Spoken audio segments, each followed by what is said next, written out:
This segment is brought to you in part by Northwell. When we raise women's health, we raise everyone. It's International Women's Day, and this year's theme is Break the Bias. Today we're talking about how that bias can affect your health. Joining us now is Dr. Stacey Rosen, who is the Senior Vice President of Women's Health at Northwell Health's Katz Institute of Women's Health. Good morning, and thank you so much for joining us. Good morning. Thanks for having me. So, Dr. Rosen, this may be something that many of us have never thought about when we, as women, walk into a doctor's office. How are we already at a disadvantage just by virtue of walking into a doctor's office? That's a fabulous question. Thank you. Well, historically, healthcare, medicine, science has had a male model for health. And what I mean by that is that we studied men only. In fact, historically, we only used male rats in laboratories and male cells. And we assumed that man was the default human. In essence, we studied men and we assumed whatever worked for them worked for women also. Unbelievable. In my 47 years, I never knew that. So do they now use female rats also?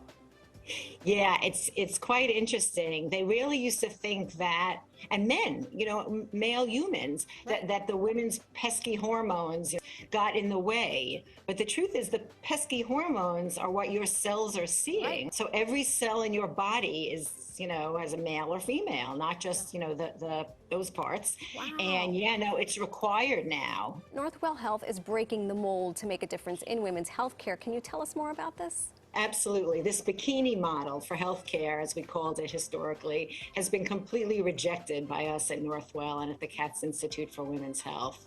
Instead, we focus on the best ways to create a care model that really works for women.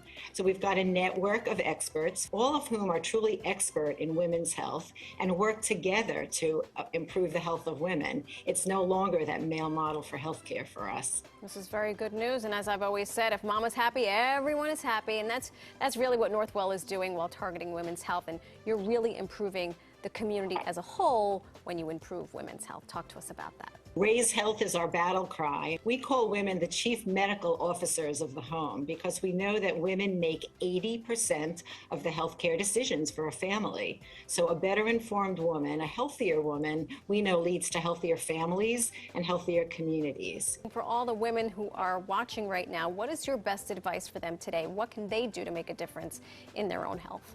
First, put yourself first. Women have a tendency to take care of everyone else before they take care of themselves. And we know if you're not healthy, you can't do the things to keep your family healthy. Second, find a doctor who you really trust. This should be one of the most important relationships you have over a lifetime. Third, come prepared. You'd never go to an accountant without all of your bills or your paperwork. Come prepared when you go to the doctor. Bring the list of medicines you've taken, your family history, your personal history, even medications that you've had a bad response to. All of that becomes part of your history that makes a better relationship. And finally, make the most of the doctor's appointment. Bring a list. You can even consider bringing someone with you, a family member or friend who could be a second set of ears. But use the most of the time you have with your doctor. Really useful information. Thank you, Dr. Rosen. Oh, you're very welcome. If you'd like more information on ways to improve your health, visit raisehealth.com/women.